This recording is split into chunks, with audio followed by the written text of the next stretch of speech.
프로젝트 1260. 오늘은 681일째를 맞았습니다. 오늘은 김익래 다우키움그룹 회장이 다우데이터 주식 관련해 가지고 한국에서 굉장히 많은 지금 논란이 있기 때문에 저도 이제 한 말씀 드려야 되지 않을까 그런 생각에서 앞으로 대한민국이 앞으로 이제 프로젝트 1260인데 2024년 내년 말까지를 잘 지나야 되는데 그 과정에서 어떻게 이것을 해석을 하고 지나가야 될 것인가, 앞으로 대한민국은 어떻게 될 것인가, 짱구가 될 것인가, 아니면 큰 돈을 벌어 가지고 또 우뚝 선 그런 대한민국이 될 것인가, 그런 차원에서 다우키움그룹 주식은 지난해 2022년 6월에 여기 보시면은 3만 5천 주 정도 이렇게 구입을 해가지고 그해 이제 말쯤에 2만 원으로 돌파해가지고 올해 2월 2일 날 5만 5천으로 최고가가 했는데 4월 20일 날 140만 주 매도해서 605억 원을 현금화를 했다. 그런데 이것이 CFD와 관련된 그런 종목 8개 종목하고 이제 관련이 되어 가지고 많은 문제가 되고 있는데, 키움증권을 위키피디아에서 보니까 2000년 초에 설립이 돼 가지고 그게 절반의 주주 절반이 주식을 가지고 있는 것이 다우기술에서 47.89%의 주식을 가지고 있는 것으로 나와 있었습니다. 이 키움증권은 지금 여의도에 있게 되는데 CFD 계좌 개설을 일시를 중단한다는 게시판에 그리고 5월 4일자 제가 확인해 보니까 있었고, 그렇지만 기존 CFD 계좌 보유 고객은 정상적으로 거래 가능합니다. 기존 CFD 계좌 보유 고객은 정상적으로 거래가 가능하답니다. 그래서 여기 구글 맵에 보시면 이제 키움증권이 요렇게 이제 눈동자 같이 생긴 여의도가 있게 되는데, 여의도에 키움증권이 있게 되고 요 마포대교를 중심으로 남쪽, 북쪽 이렇게 나뉘게 되는데, 주변에를 보니까 키움증권 우쪽으로 부국증권, 현대증권, 안양증권, 대우증권 뭐 걸어서 갈 수 있는, 여기 KGI 증권도 있고 동부증권 아래쪽으로 또 위에 교보증권이라는 데도 있고, 이번에 이제 8개 그 CFD 주식 뭐 주가 조작인지 이제 수사를 한다 그러니까 지켜봐야 되겠지만, 거기 중에 하나인 삼천리도 여기 보이는데, 여기 있는 순두부집에서 순두부 드시면서 그런 거 얘기를 나누셨는지, 옆에 보면 뭐 음식도 이렇게 음식점도 많이 있는 것 같고, 그래서 김익래 전 회장인데 대국민 사과하는 게 나와 있어 가지고 이걸 한번 보시면은, 먼저 높은 도덕적 책임이 요구되는 기업인으로서 한 그룹의 회장으로서 사회적 물의를 일으킨 점 머리숙여 사과드립니다.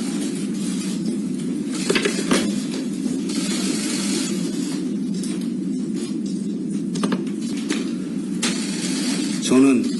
회장과 키움증권 이사의 부장직을 사퇴하고 다우데이터 주식 매각 대금을 사회에 환원하고자 합니다. 또한 매도 과정에 법적인 문제가 없었다 하더라도 이러한 사태로 모든 분들께 상실감을 드린 것에 대하여 책임을 통감하고 사퇴를 결심하게 되었습니다. 이제 저는 물론하지만 다우키움그룹이 고객을 소중하게 생각하는 마음은 변치 않을 것이며 앞으로 국민 여러분께 더욱 신뢰받는 기업이 되도록 응원하겠습니다. 다시 한번 사회적 물의를 일으킨 것에 대하여 머리숙여 사과드립니다.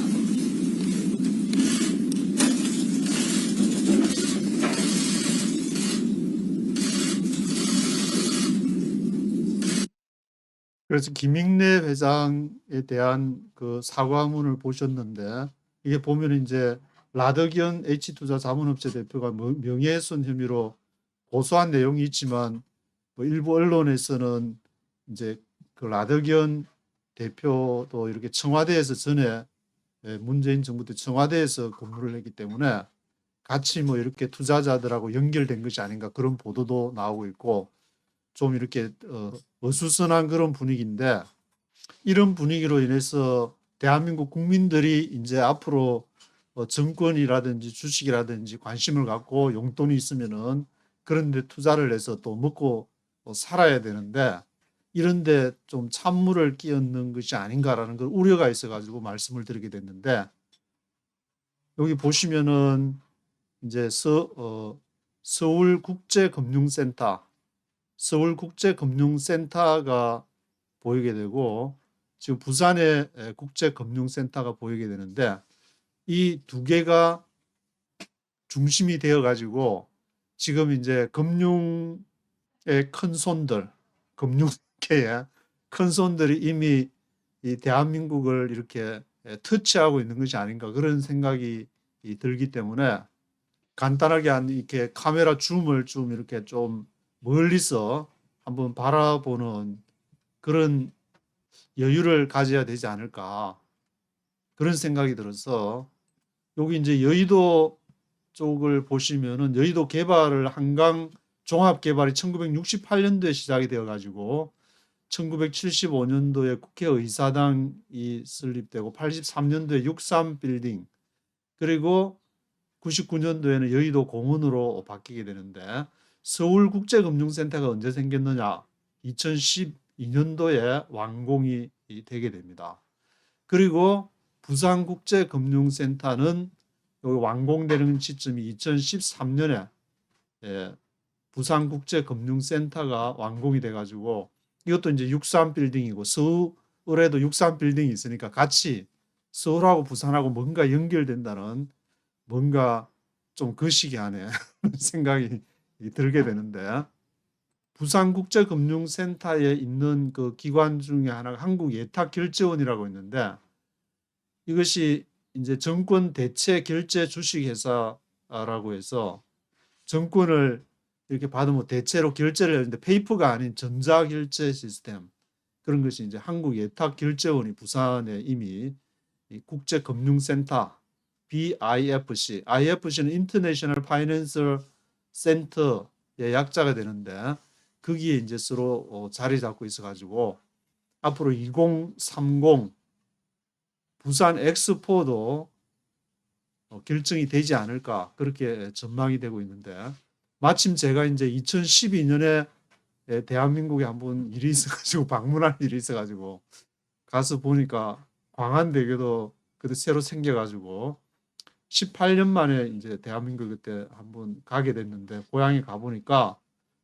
광안대교도 보이고 여기 제가 살던 이제 고향 제 바운더리가 되었던 곳인데 여기에 이제 국제금융센터가 있고 그 밑에 제가 다니는 부산 외국어대학교 우암동 지금은 이제 저쪽 그 위쪽으로 부산대학교 위쪽으로 지금 옮겨 크게 확장 이전을 해가지고 그때 있을 때도 이제 부산이 뭐 국제 도시가 된다. 홍콩 같은 금융 도시가 될 가능성도 있다. 뭐 그런 얘기들이 있었는데 그래서 제가 살던 이렇게 엄궁이라고 이게 제 고향이 있고 얼숙도에서 뛰어놀고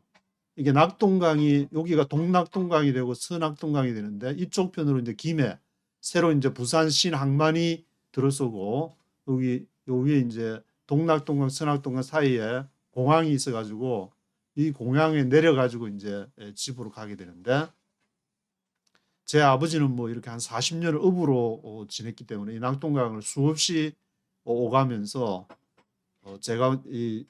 놀던 물인데 있어 낙동강에서 놀다가 포토맥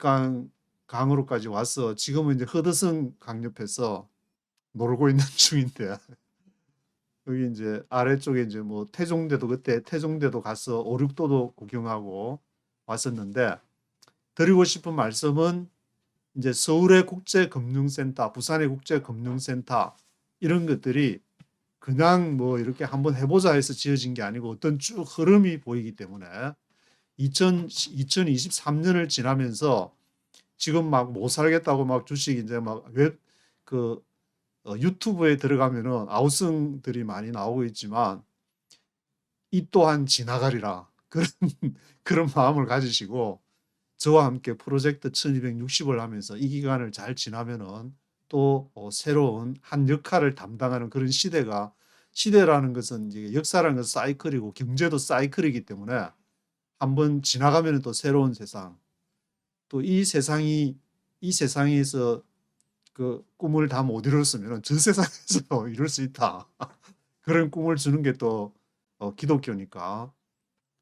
열심히 또 바이블도 묵상하시면서 하면은 2024년까지 좀 그 기간을 잘 지나야 되지 않을까 그런 생각이 들고 여기 이제 부산 국제금융센터 웹사이트가 있어서 들어가 보니까 이게 딱 눈에 뜨이는 첫 번째 그것이 동부가 금융 중심지라고 했기 때문에 동부가 이 금융 중심지로 대한민국이 지금 뭐 스마트 시티, 세종시티부터 해서 서울, 부산,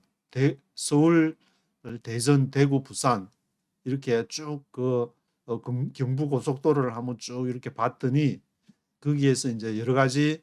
스마트 시티 지금은 여기 이제 김해 이쪽 편으로 이제 스마트 시티 한다는 그런 내용이 보도가 되기도 했는데 이 스마트와 함께 진행되는 것이 바로 금융이 되니까 금융의 흐름을 타지 않을 수 없는 것이고 그 중에 하나가 이제 앞에 말씀드린 이제 뭐 주식, 정권 이런 문제가 되기 때문에 일반인들도 컴퓨터 앞에 앉아서 이렇게 흐름을 보시고 이제 이해가 되면은 용돈이라든지 일반 뭐 돈 꼬불치 놓은 돈 있으면은 주식 투자도 하면서 그렇게 지내가야 될 국민연금도 좀 받고 주식 투자도 하고 그렇게 노후를 대비해야 되지 않을까. 그런데 위에 있는 윗대가리들 똑바로 못하면은 그런 문제들이 발생을 하기 때문에 국민들도 감시를 잘하고 또 저 같은 유튜브 하시는 분들도 한 번씩 언급을 하면서 잘 감시 역할을 잘 해야만이 이 시기를 잘 지날 수 있지. 나하고는 없다고 외면하게 되면은 이 문제가 더 심각해지지 않나 그런 생각이 들기 때문에 좀 관심을 갖자 그런 의미에서 2024년까지 우리가 잘 견디면서 지나보자. 그러면은 또 저도 이제 언제가 될지 모르지만 광안대 위에서 또 마이크 잡고 또 방송한다고 그럴지도 모르니까 사람의 일이라는 건 알 수가 없으니까 하루하루 지나면서 늘 다음을 또 이렇게 기대하면은 좋은 시절, 호시절도 올 수 있고 좀 힘든 시기도 이렇게 보내게 되고 하니까 그런 의미에서 미국이나 한국이나 지금 이제 거품이 빠지면서 어쩌면 고통의 시간을 사망의 음침한 골짜기를 통과해야 될지도 모르는데 그 시기를 잘 지나자는 의미에서 말씀을 드려봅니다. 참고로 이제 일본이 지금 먹고 사는 거를 보면은 요게 그린 칼라로 된 것이 일본 주식이고 그레이 칼라가 해외 주식인데 해외 주식이 압도적으로 많기 때문에 일본 사람들처럼 해외에 투자한 주식이 이제 거기서 배당금이라든지 또는 뭐 돈이 필요할 때는 해외 주식을 처분을 해가지고 자금을 마련해가지고 먹고 사는 그런 상황들을 일본에서 지금 보게 되는데 그것이 앞으로 한국의 미래가 바로 일본에서 보이는 것이 아닌가 그런 생각이 들게 되는 것이 여기 하나 보시면은 한국의 해외 직접 투자가 352억 달러 그리고 외국인의 한국 직접 투자가 104억 달러로 아주 최근 건 아니지만 구글에 있어서 하나 가져왔는데 그래서 350이 마이너스 104 하면은 거의 250억 달러 가까이가 해외에서 해외 투자로 이제 한국에 들어오는 돈으로 한국도 앞으로 먹고 살아야 되니까 이런 주식이나 정권 이런 데도 나하고는 거리가 멀다 그렇게 생각하지 마시고 관심을 좀 가져야 되지 않을까 그런 생각에서 말씀을 드려봅니다. 오늘은 여기까지 하도록 하겠습니다.